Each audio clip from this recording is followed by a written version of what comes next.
રાજ્ય સરકાર દ્વારા ભરૂચ નગર સેવા સદનને ₹3 કરોડથી વધુના ખર્ચે આપવામાં આવેલા 7 વાહનોનો લોકાર્પણ સમારોહ યોજાયો હતો। ભરૂચ નગરમાં વિકાસના કાર્યોનો ધમધમાટ જોવા મળી રહ્યો છે, ત્યારે રાજ્ય સરકાર દ્વારા ભરૂચ નગર સેવા સદનને 7 વાહનો આપવામાં આવ્યા છે।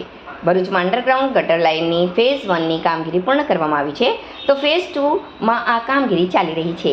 ત્યારે અંડરગ્રાઉન્ડ ગટર લાઇન દરમિયાન ગટર ઉભરાવા અને ચોકઅપ થવા સહિતના બનાવો બને ત્યારે સાફ સફાઈ અર્થે માનવરહિત જેટિંગ મશીન સહિતના મશીનો રાજ્ય સરકાર દ્વારા આપવામાં આવ્યા છે।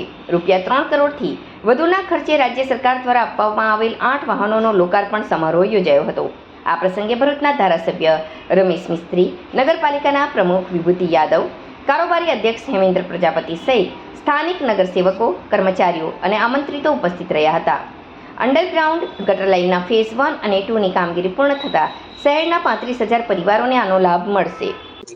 આજે ભરૂચ નગરપાલિકા દ્વારા રાજ્ય સરકારની સંપૂર્ણ મદદથી 7 જેટલા અત્યંત આધુનિક વાહનોનું લોકાર્પણ કરવામાં આવ્યું છે। ભરૂચનો જે અત્યંત ડ્રીમ પ્રોજેક્ટ એટલે અંડરગ્રાઉન્ડ ડ્રેનેજનો, જેનો ફેઝ 1 પૂરો થયો છે, ફેઝ 2 ચાલી રહ્યો છે। સમગ્ર ભરૂચ શહેરના તમામ વોર્ડના તમામ વિસ્તારોને આવરી લેવાનું આ પ્રોજેક્ટમાં આયોજન છે।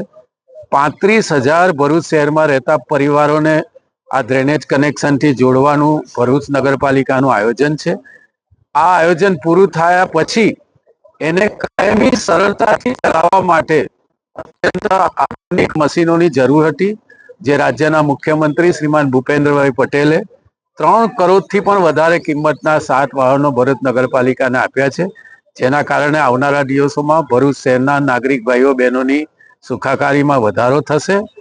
હવે પછી જ્યારે પણ આ અંડરગ્રાઉન્ડ ડ્રેનેજમાં ચોકઅપ થવાના અથવા ઉભરાવાના કોઈ પણ બનાવો બનશે તો ભરૂચ નગરપાલિકા જ પોતાની ટીમ તૈયાર કરવા જઈ રહી છે અને ટ્રેનિંગ પણ આપશે, અને આવા ટ્રેન થયેલા વ્યક્તિઓ દ્વારા આ ડ્રેનેજના ચોકઅપના કે ઉભરાવાના કોઈ પણ બનાવનું તરત તાત્કાલિક નિરાકરણ લાવીને લોકોને કોઈ પણ તકલીફ ન પડે એ દિશામાં નગરપાલિકા અગ્રેસર છે।